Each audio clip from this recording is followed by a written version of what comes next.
Today's video is going to be pretty long, but if you are a newer lash artist and you're struggling with retention, application, or you're just not having an overall great lash experience, then this video is for you. I'm going to be walking you through my service from start to finish while giving you helpful tips along the way so you can feel much more confident in lashing. So firstly, I like to start every service off with a lash bath. Even if your client's lashes do look clean, it's always good to make sure that there's no dirt, oil, and debris sitting on the lash line, even if it's not visible.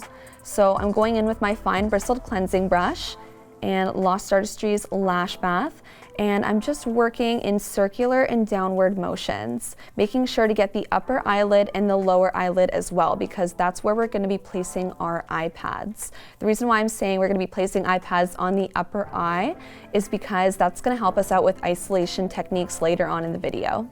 I'm also using my finger just to lift the lid slightly. I'm not opening the eye. I just want to make sure I can get nice and close to that base.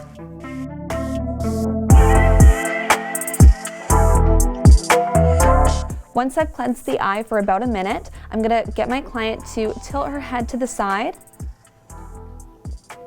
I'm using one of our Nano Mister water bottles filled with warm water, and I'm starting on the inner corner and rinsing downwards. The reason why it's important to tilt your client's head to the side is because if her head was facing straight up like this, you go to rinse the eyes, it pools up. It doesn't actually rinse the shampoo off. So make sure your client's head is tilted and you're using your cloth to catch all of that water. And I'm gonna do a thorough rinse. So I'm actually gonna use all the water in this water bottle to make sure we're rinsing all of the shampoo off. And then pat dry. And we'll do the same on the other side.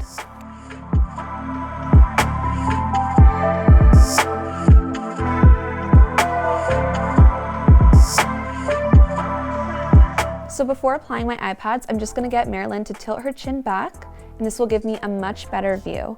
And I'm gonna ask her to open her eyes. I'm not gonna ask her to look directly back at me. I'm gonna get her to look forward, because what happens is, this kind of varies from client to client. Sometimes this happens, sometimes it doesn't. But I find that certain clients, when they look up, once that iPad is placed and they close, the iPads push back into their eyes. But by getting them to look straight ahead, I find that it doesn't happen.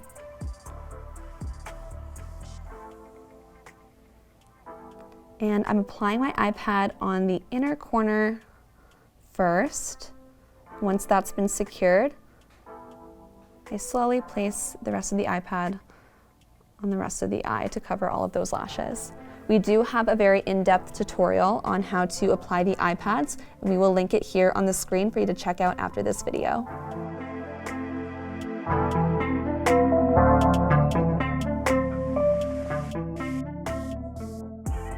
Next, we're going to prime the lashes. If you skip out on this step, I guarantee that your retention will not be as good as it would be if you had primed.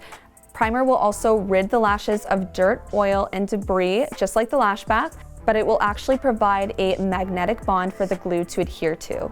So to apply my primer, I'm going to take 2 micro swab applicators, and I'm going to dip one of the micro swabs into the bottle. Then I'm gonna sandwich the 2 micro swabs together to transfer the product.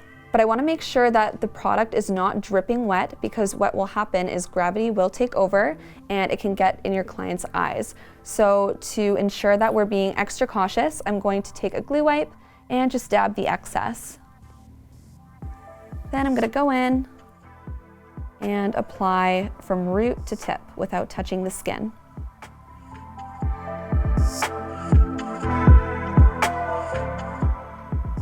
So first, I'm gonna mark my emphasis area, and that will be my 12 section. And then I'm gonna bump my lengths down to a 9 on the outer corner, because Marilyn does have a rounded eye shape, so we're going for a squirrel eye mapping. We're not gonna be going deep into styling in this video. This is gonna be mostly just the basics of lashing. But if you would like to see more detailed mapping and styling videos, just comment down below.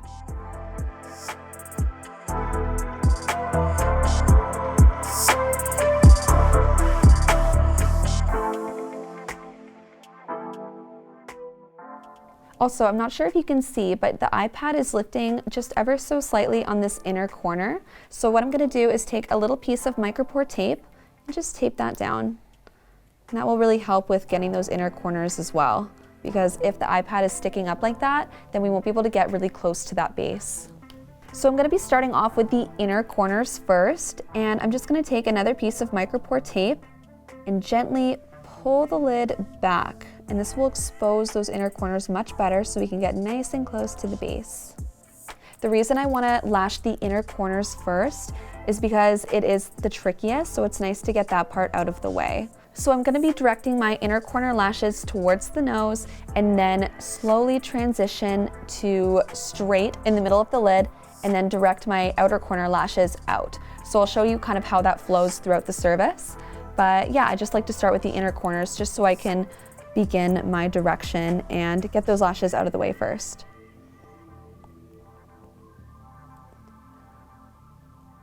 So for my curls today, I'm working with a mix of C and CC curl.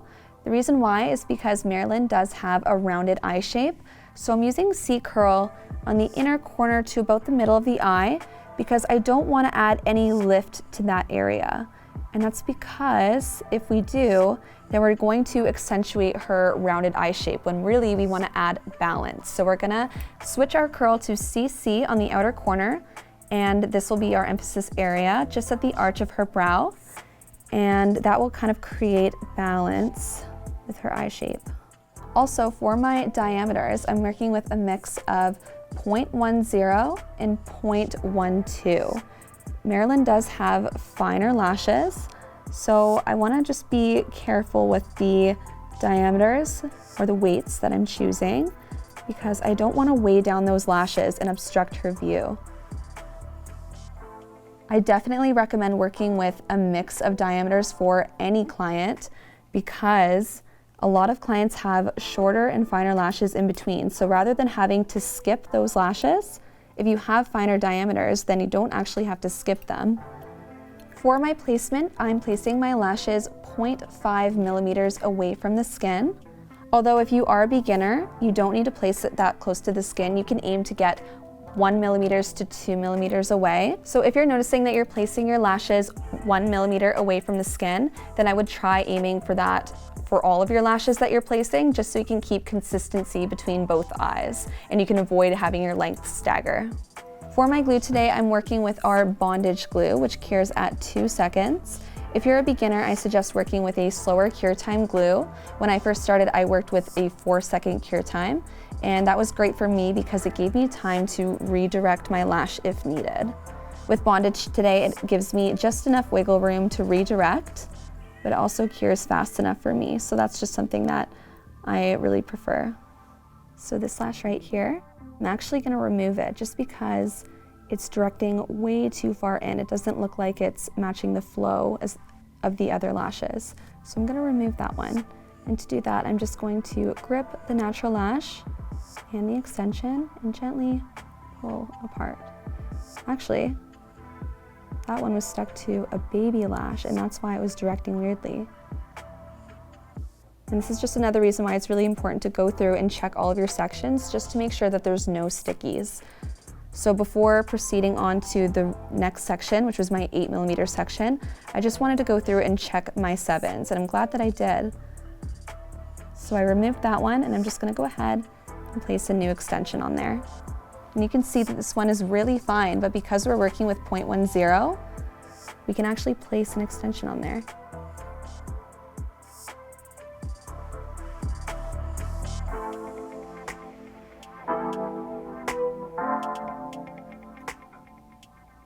And I'm just going to angle it in towards the nose so it matches the flow of the other extensions.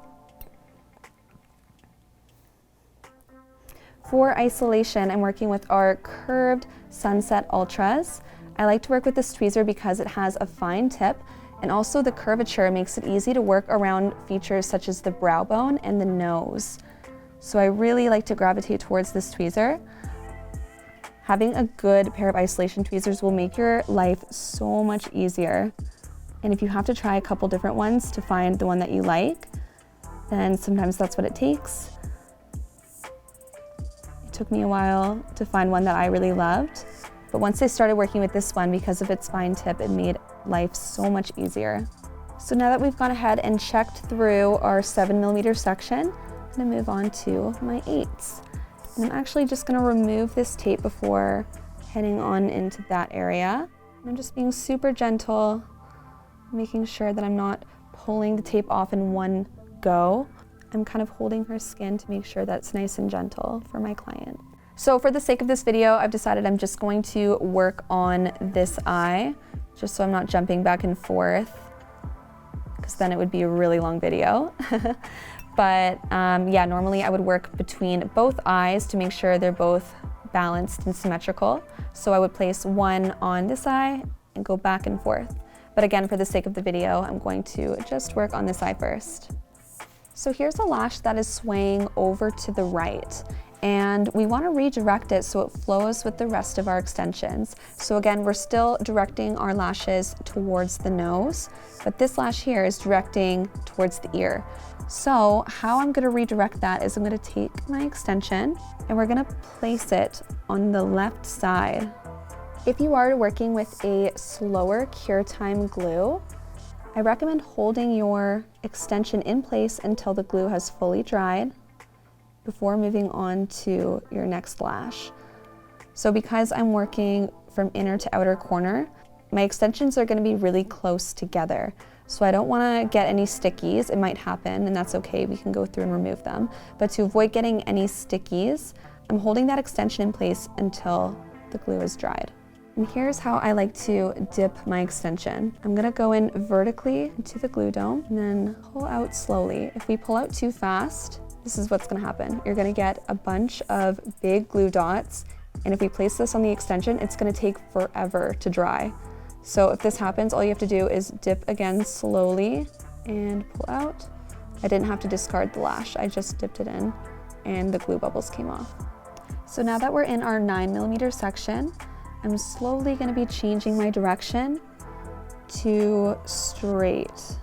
So before I was directing my inner corner lashes towards the nose, now we're slowly going to transition for them to direct straight out. So this is just going to ensure that our direction flows cohesively in each section. I think I'm actually going to remove this lash because it's not as close to the lash line as my other extensions.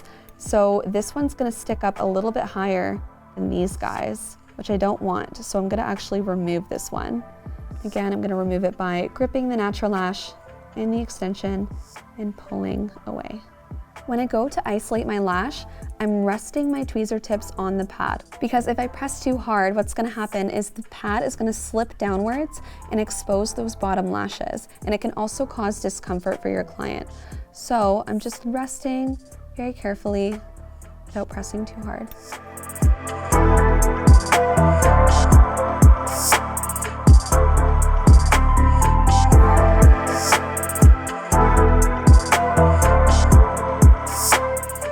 So before moving on to my 10mm section, I'm just going to take my inspection mirror and just check out how my lashes are looking. Can you see that one that's sitting a little bit too close to the inner corner? I think I'm going to remove that one.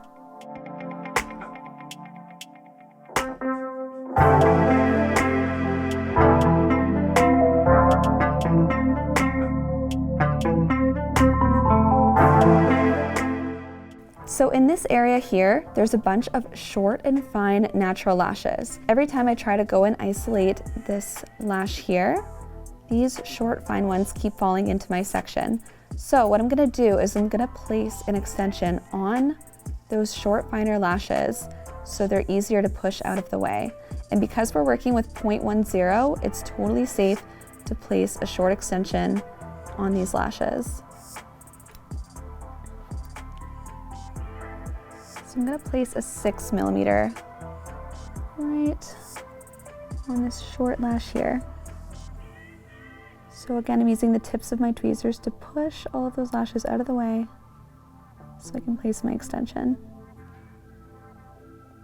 I'm going to place another 6mm on one over here.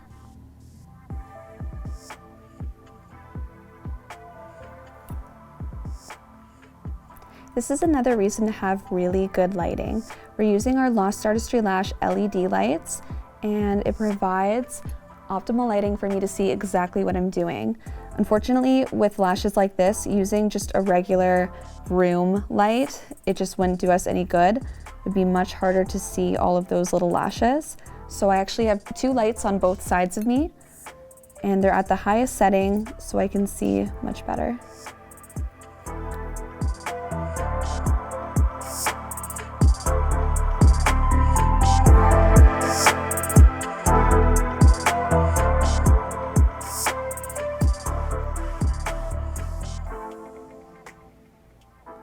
So now that I've placed 2 6mm extensions on those baby lashes, I can isolate this lash perfectly now. So I'm gonna place a 10 on that guy. One thing that I hear that's talked a lot about in trainings is that you can't place an extension that is over twice the length of the natural lash. Although this is a good guideline to follow, this doesn't actually have to be applied to every client, because if you're working with lighter diameters, you can actually place a longer extension. So again, I'm working with 0.10. It actually allows me to use longer lengths if needed. Another thing to keep in mind when working with finer diameters is that when you go to grip your extension, you want to grip loosely. If you use higher diameters, you can get away with using a little bit more pressure, but because the diameters are so fine with 0.10 and 0.12, I'm definitely loosening my grip just to avoid bending the lash.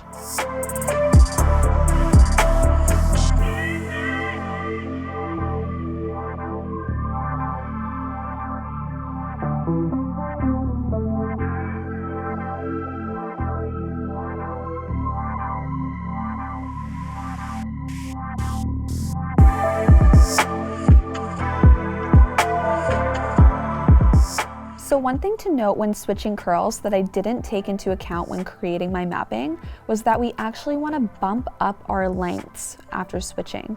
So I used a C curl from 7mm to 10mm, and rather than going in with an 11mm, I'm just going to go straight into 12, because take a look at this. So here you can see my 11mm CC curl and my 10mm C curl, and you can actually see that they meet at the same point at the tips.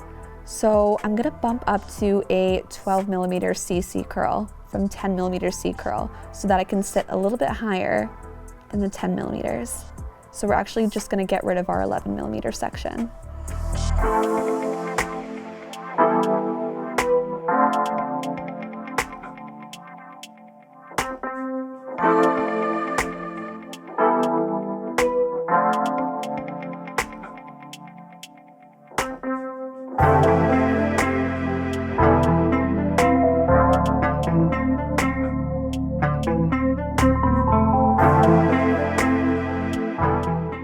So as I'm progressing towards her outer corner, I'm noticing it's a little bit tougher to see her lash line. I'm gonna take one piece of micropore tape and I'm going to apply it right onto the eyelid and gently lift up. And that will give me a much better view of where that lash is growing out of the lash line. You can also ask your client to tilt their chin back, and that also helps as well. But I'm just gonna take my inspection mirror and make sure that I didn't open her eye when doing that. So if her eye was sitting a little bit open, we would have to bring the tape back down, because obviously we don't want to sting her eyes. And her eye is sitting shut. So we just lifted the skin, which was what we wanted to do. So now we get a much better view.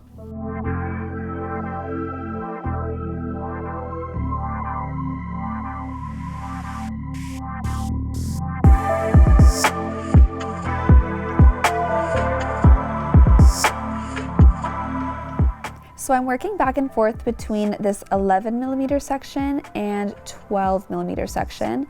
And again, there's a lot of short, fine lashes, and the longer ones are also swaying from left to right and are just directing a little bit weirdly.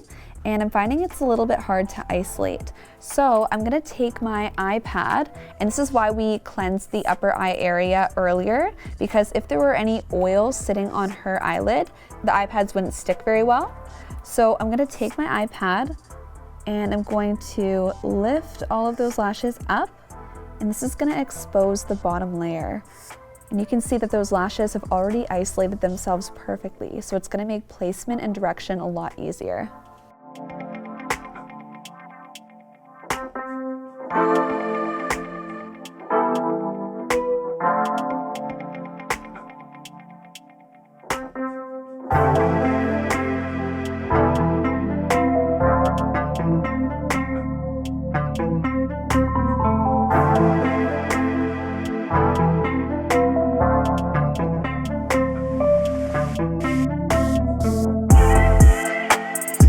So I was just looking through my set and I noticed that this extension, although it looks perfectly placed from the top, when you take a look from the side, you can actually see that the extension is slightly lifted.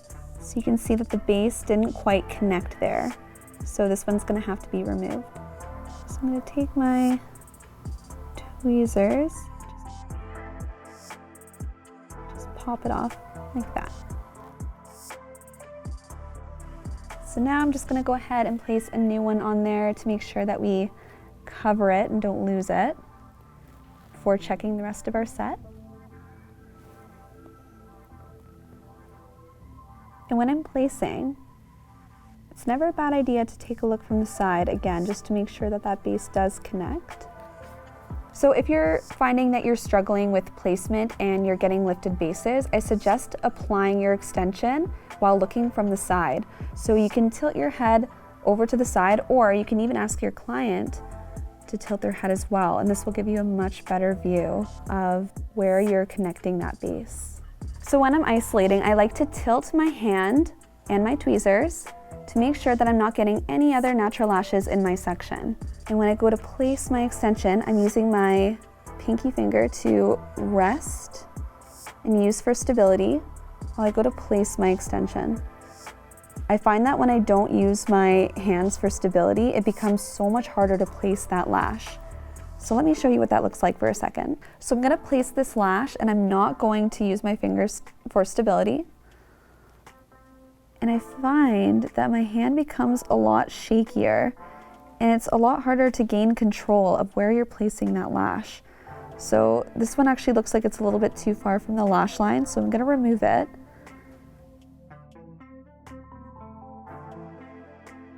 So again, I'm resting my fingers on the iPad, slowly coming in and placing.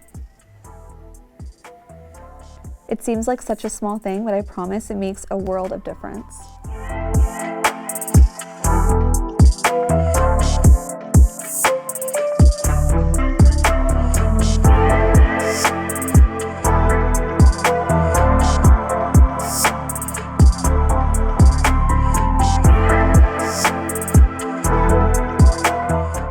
So right now I'm using the iPad isolation technique again to access that bottom layer. And she has a lot of, again, short, fine lashes on that bottom layer. So I'm not going to put a long length on those lashes because I don't want them to obstruct her view. Instead, I'm using 0.10 and 0.12 8mm lashes on that bottom layer. This way I don't have to skip them, but I can still add a little bit of darkness along that lash line.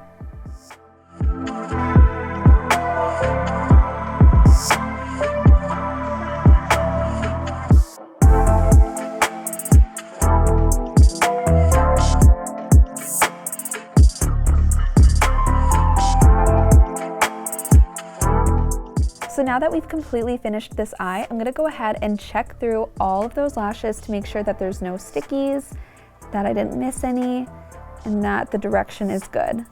And I'm just using the tips of my tweezers to maneuver through all of those lashes.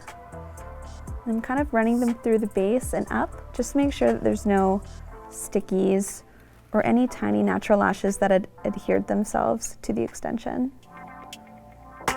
Sticky right there.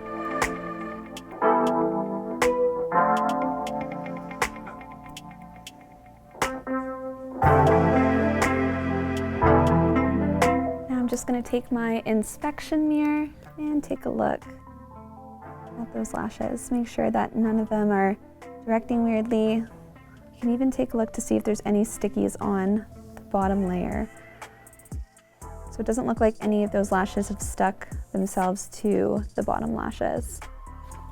All right, and my last step that I do for every lash service, whether it's a fill or a full set, is Super Bond. So Super Bonder is a product that you apply directly to the base, and this will immediately cure the lashes so that your client can actually get their lashes wet right after the service.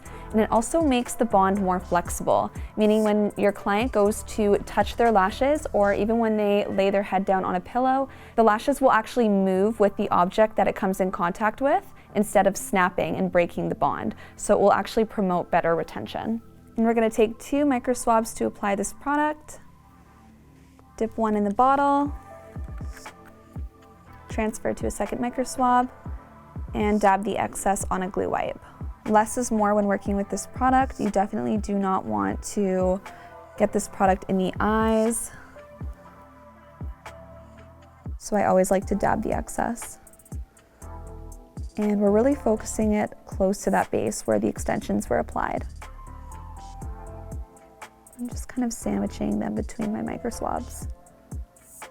If you have made it this far, thank you so much for checking out today's video. I hope it was helpful, and if you have any questions, go ahead and drop a comment down below. And while you're down there, make sure you are subscribed to our channel and ring that bell so you never miss out on brand new videos. We'll see you on the next one.